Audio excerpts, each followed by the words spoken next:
Hello everyone, welcome to a brand new profile. This time I'm bringing you guys some vampire action. And vampires drink blood and I drink water, so let me just take a nice little sip of water. Yu-Gi-Oh! ASMR. So, let's go straight into the profile. Now, the way I built the deck was I wanted to utilize my vampire lock that I'm able to establish because of the new support, which is the vampire Frolin and the vampire domain. Basically, Frolin boosts vampires' attack points by a life point that you pay. So essentially, if you pay 3,000 life points, your vampire monsters gain 3,000 attack. Or, well, that monster, because like she does it individually. And in vampire domain, every time you inflict battle damage with a vampire, you basically get that amount of life points for free. So that's really nice. That's sort of like how the lock works, and this makes it really tough for your opponent to deal with. Another thing is that I wanted to include, well, the deck right now is at 44 cards, but this is mostly because I wanted to include a zombie hand trap like Ash Blossom because it gives the deck so much synergy, and I definitely wanted to play 2 Golzuki but 3 Mizuki. Some people play like 2-2, some people play like 1-3. I was experimenting with 1-3, and 1-3 seems to work fine, but I just really like Golzuki because I prefer Golzuki over Armageddonite, since Armageddonite is nice since you're able to send dark targets to the graveyard, but Golzuki just sends any zombie. So on normal special summon, basically, because it's an activation effect, not an on summon effect. So Golzuki for me just becomes really valuable because my entire deck is a vampire and not all of my deck is a dark deck. So yeah, that's basically the 2 things that I wanted to implement in the deck. So yeah, we have in the main deck we have 44 cards, and then we have 50 in the extra deck. A lot of these cards are pretty flexible, so before we go into the video, if you guys did enjoy this video, don't forget to leave a like. If you guys have any suggestions or comments that you would like to leave in the video, leave in the comment section down below. And if you guys want to keep up with my Yu-Gi-Oh! Quote-unquote weekly videos, then make sure to subscribe to stay updated. So yeah, let's go straight into the deck profile. So starting off with our main vampire, we have 3 Vampire Scarlet Scourge. Really good because, let me just quickly check time. Oh. Okay, so Scarlet Scourge basically allows you to bring back vampires from the graveyard, and when you destroy something, you special summon the monsters that you destroyed to your sided field, and that's really good because it basically makes it so that your Sheridan, essentially, you can make it with monsters that you stole from your opponent. So Scarlet Scourge becomes like our main beater. And then we have Vampire Grace. Vampire Grace is really good, and the reason why I'm playing is because she makes it really easy to summon rank 6 monsters, since you can steal a monster from your opponent and then use Vampire Grace and then go into like a rank 6, and then make sure to first detach the Grace, because she can trigger in the graveyard every time you special summon a zombie to your side of the field, even if it's like an opponent's monster, because then I think it would be treated as a zombie if you have like Vampire Sucker or something. There's some kooky plays that you can make with Grace and Vampire Sucker. So basically, yeah, I really like Vampire Grace. Then we have 2 Vampire Duke. Initially, I was actually playing, I tried Red Baron and I tried Vampire Crimson. Crimson is good, but he doesn't allow you to special summon himself, so that's pretty bad. And Baron, just for the life points that you pay, you don't really like. The effect is good and it's like pretty okay, but for the most part, I'd rather just have something like 2 Vampire Dukes, because Duke is really good, since on normal summon I'm able to special summon a vampire from my graveyard, and vampires love the graveyard, so I really like Duke. Now, the only bad thing about Duke is that he can only be used for the XC summon of a dark monster, which that's fine, you know, like we can make things like Brahmin, Greedy Saramea, but what we can do is like cheat out the Duke and basically go into things like Vampire Sucker.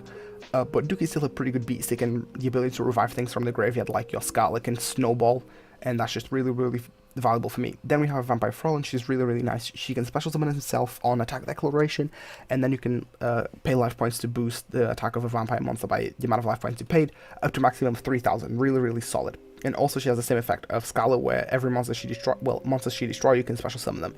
So that's really good. Then, like I said, we have the zombie engine, but I'm not going to cover that just yet. And then for our main search cards, we have 3 Vampire Brody and 3 Vampire Familiar. These are your most important search cards in the deck, because not only do they act as search cards that can special summon from the graveyard, but because of their low attack points, they are really nice to go into things like Vampire Sucker and then just keep snowballing from there. Moving on, we have 3 Shiranui. Well, moving on to the zombie engine. I mean, Brood basically searches our spells and traps, and Familiar basically searches our monsters. Now, moving on to the zombie engine, we have two Gozuki. I kept saying three, but I mean two Gozuki. Gozuki, like I said, he's sort of like an Armageddon Knight for zombies, but also has the nice little bonus where if you send it to the graveyard, you can banish a zombie monster from your graveyard to special summon a zombie monster from your hand. So if you have something in graveyard that you're not going to use, like a solitaire or like a uni-zombie that you don't really need, and this is sent to the graveyard, you can banish those and then like go into a Vampire Scarlet. Then we have Mizuki, our most important card the most important card in any zombie deck, because Mizuki is just such a good extender and such a good card to just like come back. Like if you save it, it becomes really valuable. So Mizuki is really strong. And then we have our Uni-Zombie Shrinori Solitaire. I'm playing 3 Solitaire to 2 Uni-Zombie. The reason for this is because Solitaire is really good for deck thinning, whereas like Uni-Zombie is really good to set up combos. So like I'd rather deck thin my deck as much as possible, and so like I can see the Solitaire more often, and then just bring out the Uni-Zombie. And to be honest, I don't really go into more than 2 Uni-Zombie in a game anyway, so 2 just works out fine for me. And then you have your hand traps, but honestly, like the hand traps are just my personal little preference. You don't really have to play 3 Ash Blossoms. You can play like Veilers, you can play anything else, or you can just cut the card entirely and just play the Call by the Graves, because you, for the most part, you're on a combo deck. So if you don't like seeing the Ash Blossoms, cut the Ash Blossoms out. And then you have a 40 1-card deck, so you can cut something that you don't like. Like if you don't like Gozuki that much, then you can cut it, and boom, there you go, 40-card deck. And then we have the Uni-Zombie. Uni-Zombie is just a really famous card for the shenanigans that he's able to do, like 1-card Omega. He's just really good to discard things like the Brothers and the Familiars to the graveyard. He's also really good to be able to send like Mizuki to the graveyard, and then basically you can get things like 3 Omegas. There's just so many nice plays that you can do with Uni-Zombie, so he's really good. And then we have 3 Vampire. Oh wait, I already covered the Vampire, so yeah. Now, moving on to the one-offs, I want to play 1 Book of Life, 1 for 1 Foolish Burial, and 1 Monster Reborn. These cards are all like high utility cards. Unfortunately, I only really have the space to play the 1 Book of Life, but you can definitely play like at least 2 copies of this card. This card's really good. A Monster Reborn for zombie monsters is really good. And also the Crow effect is really nice because you can disrupt a lot of your opponent's plays. 1 for 1, I'm playing it in the deck because of Vampire Familiar. It allows me to tutor out the Vampire Familiar, and when Familiar is special summon, we basically get the free search, and then that way we don't have to use its effect in graveyard immediately. Also, we can discard something that's not the best thing to discard, like if we have a card that you could consider like a break card in the hand, like a Mizuki, we can discard it with 1 for 1. 1 for 1 is just really good. Foolish Burial basically allows us to send anything that we want to the graveyard, and pretty much like most of our cards have some way to interact with the graveyard, which is why it's a zombie deck. And then we have the Monster Reborn, because just allowing us to summon anything that we want is really good. Like we can summon Synchros, we can summon Links, we can summon main deck monsters, even monsters from our opponent. Really strong. And then we have the 3 Call by the Grave. I really like Call by the Grave in this deck because I want to make sure that my plays go through more than I want to interrupt my opponent. Like interrupting your opponent is nice and all, but trying to make sure that your plays go through for me is really valuable. So I'm playing the 3 Call by the Grave. Now onto the zombie lineup of cards. I'm playing 2 Vampire Desire. The reason I'm playing Vampire Desire at 2, I mean, I played the card with the card at 3 for a long time, and don't get me wrong, Vampire Desire is a phenomenal card. A lot of people overlook the fact that this card is pretty much either a Monster Reborn or a Foolish Burial. So that's just really neat. But because the card is a hard one button that you can search fairly easy with Vampire Retainer, I feel like you don't really need to play 3. 3 is a little bit overkill in my personal opinion, but feel free to play 3 if you think the card is just really that amazing. I mean, I'm not saying that it isn't. I mean, I'm actually agreeing with the card is phenomenal, but just really need 2. Okay, just checking time. So Vampire Domain. This card is amazing. Basically, it's a double summon / Brilliant Fusion, not necessarily a Brilliant Fusion, but more of a double summon that you can activate every turn, and also it has the amazing effect to give you life points every time your vampire monsters deal battle damage. If I don't have access to it, I will usually search it with Retainer if I'm going second. Usually it's the card that I search. And then we have the 1 Vampire Awakening. Awakening is really good because a lot of the times that you use Awakening on the battle phase, that basically means GG for your opponent. So a lot of people play like 2-3 copies of this card. I think 1 is fine if I'm trying to keep the deck out forward, if I'm trying to keep the deck as competitive as possible, so I'm playing the 1 Awakening. And then we have 3 Domination. Domination is just phenomenal. It's essentially an infinity barrier for this deck, and this deck really, really needs something like this, so I'm really glad I don't have to play things like Solemns, because Solemns use my life points, and this gives me life points if I negate a monster effect. So I'm playing 3 Vampire Domination. So that's basically the main deck. Now for the extra deck for the most part is pretty simple. I'm playing the 1 Link Karibo because we can make it with a Vampire Familiar, and we have a high chance of seeing Vampire Familiar because we play the 1-for-1, we play the Foolish Burials, we have the Desire, we have the Unizombie. There's plenty of ways to get this guy to the graveyard, so 1 Link Karibo is really, really good.